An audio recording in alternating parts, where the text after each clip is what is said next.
The Young and the Restless spoilers shock Thurdays full episodes April 3, 2025 Web of deceit and shattered alliances in the labyrinthine corridors of Genoa City, where secrets are currency and trust is often the first casualty. Tensions were mounting among those who sought to control the ever-shifting balance of power.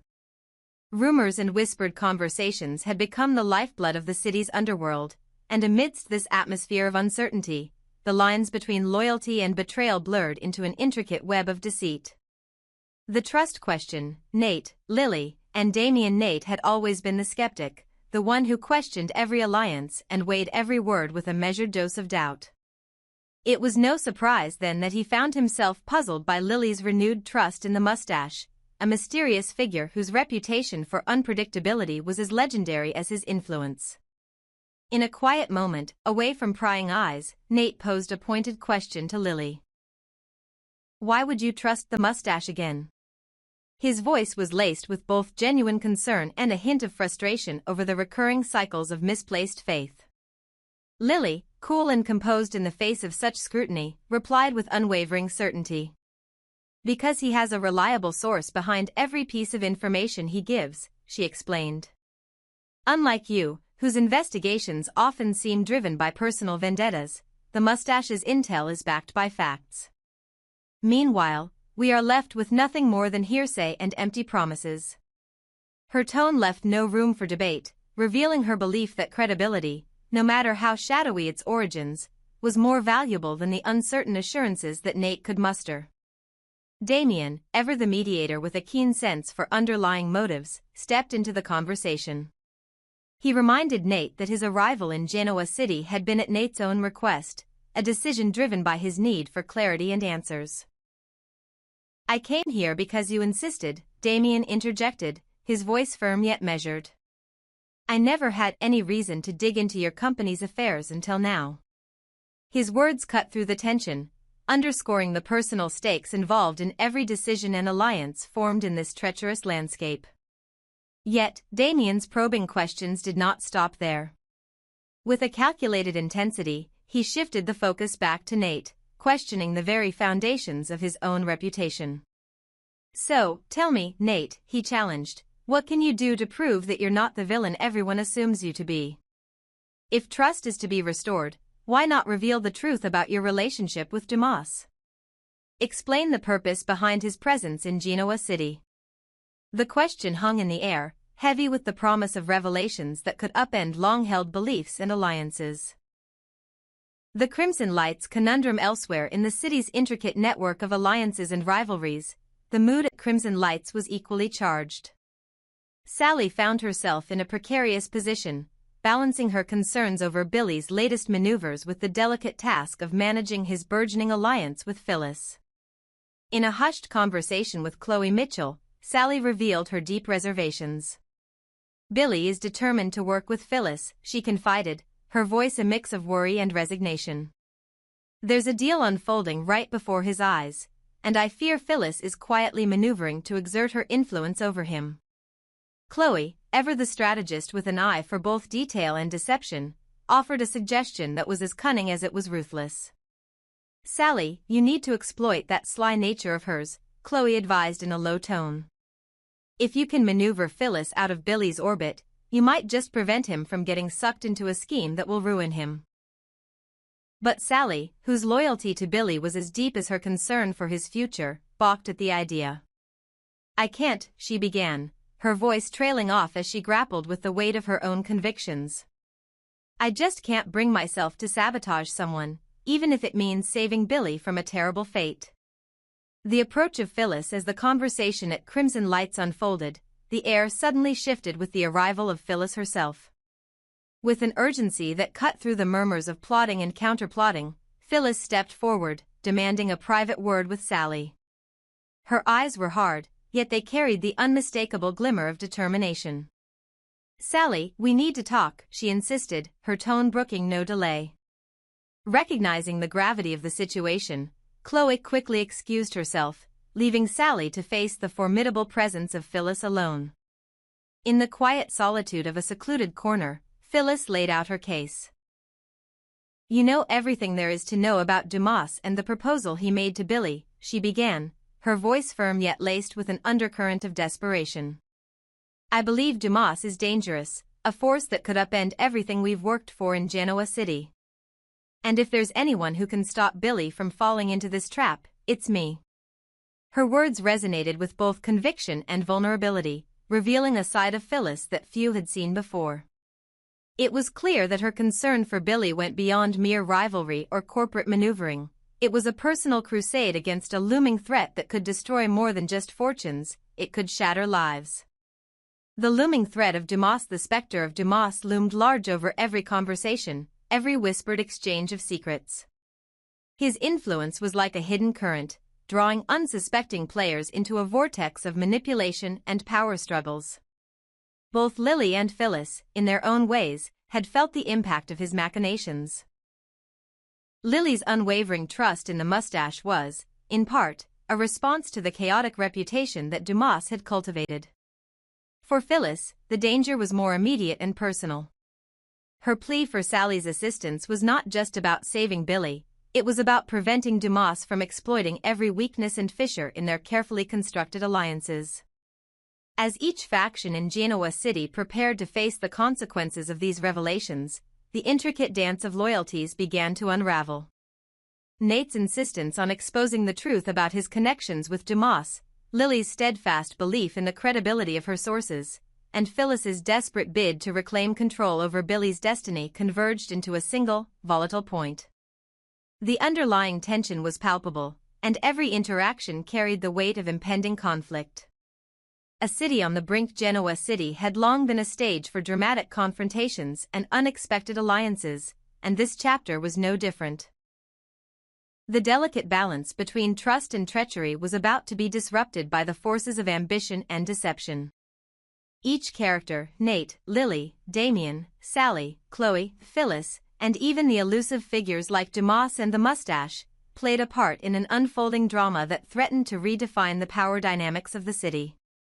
As the night deepened and the neon glow of crimson lights cast long shadows over the city streets, the characters found themselves at the crossroads of destiny.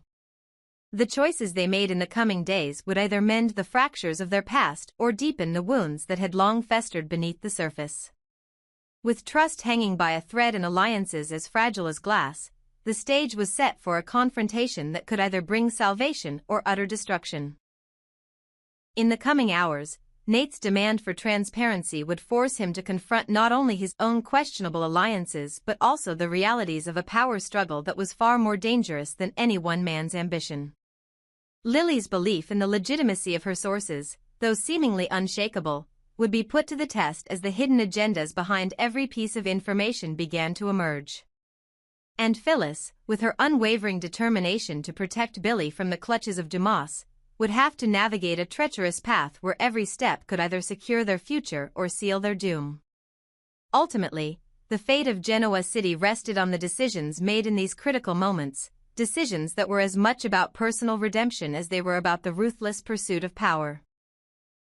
The alliances forged in the heat of passion and betrayal would either crumble under the weight of their own duplicity or be reborn into something stronger, tempered by the fires of conflict and the promise of a new beginning. As dawn approached, casting a fragile light over a city on the brink of transformation, each character braced for the inevitable reckoning. In this world of shadows and shifting loyalties, one truth remained: in the high-stakes game of power and trust, the most dangerous adversaries were often the ones lurking within. And as the clock ticked ever closer to a new day, the question echoed through every darkened corridor and whispered conversation: who would emerge unscathed from the web of deceit, and at what cost? Genoa City had never been a place where the truth came easily. Its streets, filled with secrets and shadowed corners, were home to whispers of power, betrayal, and the ever-present influence of figures whose names were spoken in both reverence and fear. Among these enigmatic names, Aristotle loomed large, a presence so pervasive that even Billy, with all his ambition and cunning, couldn't help but question the true purpose of the man who seemed to be everywhere. Doubts amid the shadows, Billy had long navigated the treacherous waters of Genoa City with a blend of determination and caution. Yet lately, a growing doubt had begun to gnaw at him.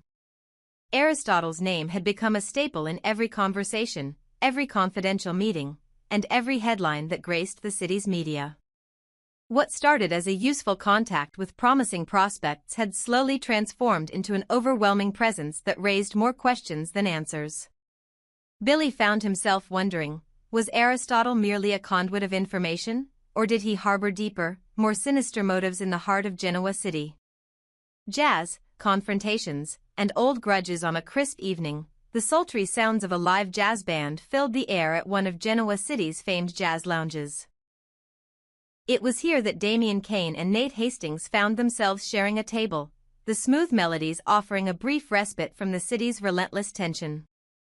Their conversation, however, was soon interrupted by the arrival of Holden Novak, a man whose very presence sparked a flurry of heated memories and unresolved conflicts. Holden's eyes flashed with indignation as Damien, with a cool yet accusatory tone, hinted that Holden had been the source of misinformation meant to discredit him. "You're spreading falsehoods just to undermine me," Damien asserted, the accusation hanging heavily between them. Holden's face reddened, a mixture of hurt and anger coloring his features. "I won't stand for it, Damien," he retorted sharply. "Ever since we arrived in Genoa City, you've treated everyone like they're disposable pawns in your twisted game." His words cut deep, echoing the bitterness of old grievances that had long been simmering beneath the surface. Nate attempted to interject, urging for a cooling of tempers, but the confrontation had already set off a chain reaction of admissions and recriminations.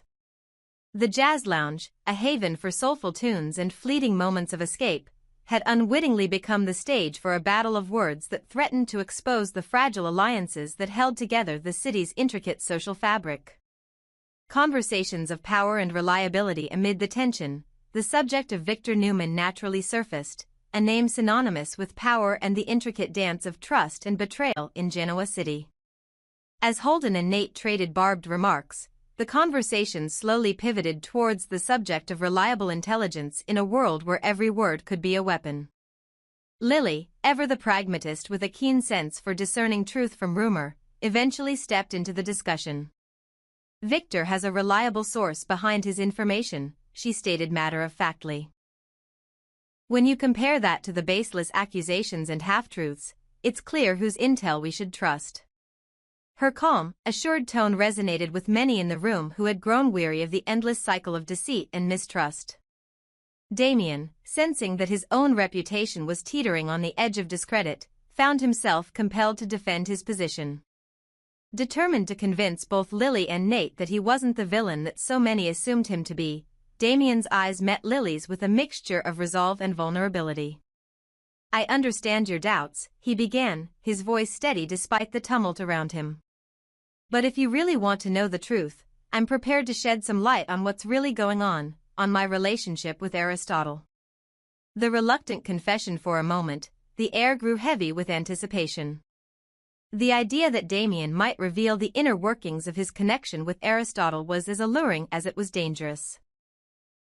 Yet Damien's face betrayed his internal struggle. The secret he guarded wasn't just a trivial detail, it was a carefully constructed barrier protecting the intricate network of alliances and schemes that had kept him afloat in Genoa City's merciless undercurrents. His boss's secrets were not for public consumption, and the thought of exposing them left him visibly unsettled. Lily, however, was not one to let mysteries remain shrouded in ambiguity.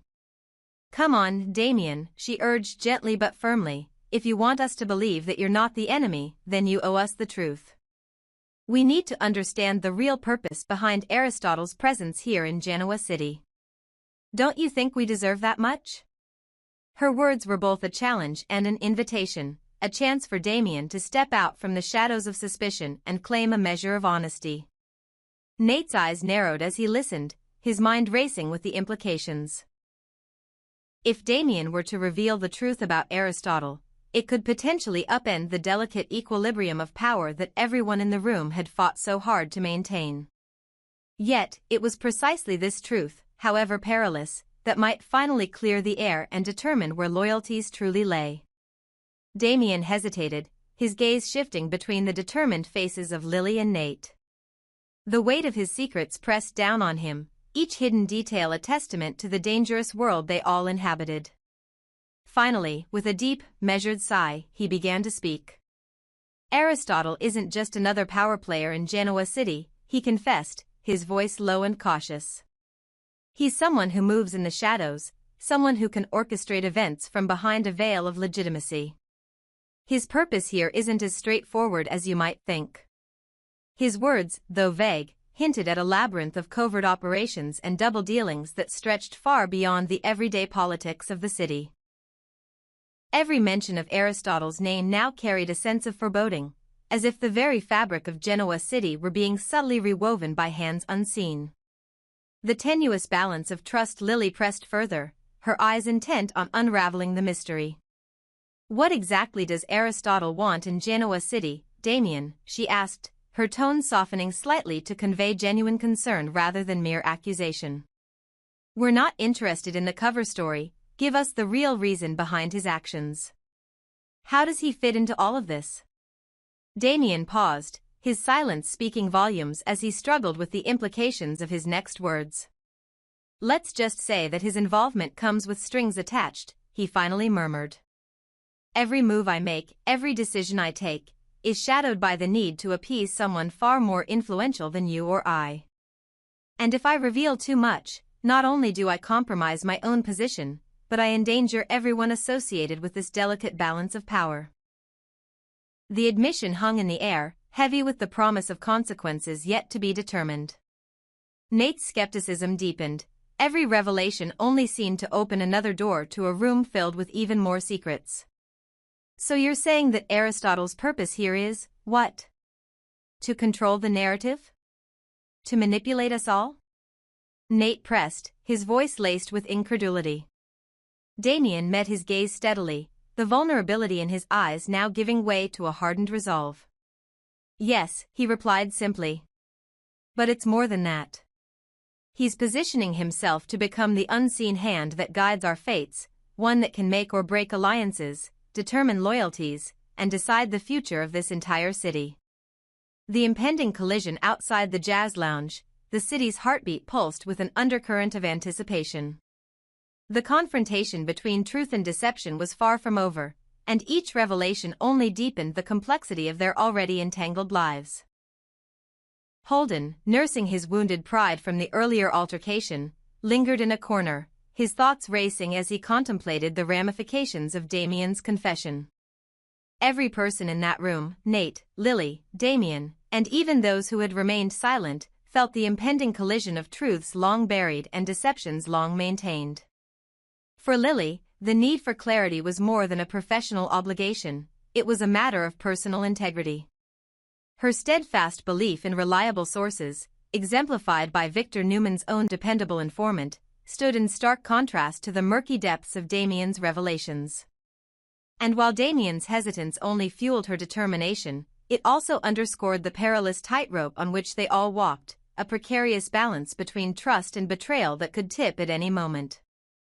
As the evening waned into night, the echoes of their conversation lingered in the smoky air. The jazz band played on, oblivious to the high-stakes drama unfolding on the sidelines.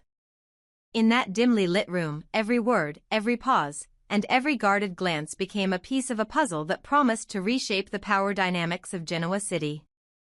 Lily's final words to Damien, gentle yet unyielding, encapsulated the tension of the moment. "We need the truth, Damien. Not just for our sake, but for the future of this city. If Aristotle is the puppet master pulling the strings, then we need to know exactly what his endgame is." In response, Damien's face remained inscrutable, a mask of conflicted loyalty and reluctant honesty. His secrets, once hidden in the recesses of his carefully constructed world, now teetered on the brink of exposure. And as the weight of that revelation pressed down on him, it became clear that the choices made in this dimly lit jazz lounge would have far-reaching consequences. The fragile alliances that had defined their lives in Genoa City were now in jeopardy, and the truth, no matter how dangerous, was the only path forward in a city built on shadows and deceit. In that defining moment, with the distant hum of the city and the soulful strains of jazz echoing around them, each person present understood that the game had changed. Loyalties would be tested, secrets would be laid bare, and the true nature of power would be revealed, one revelation at a time.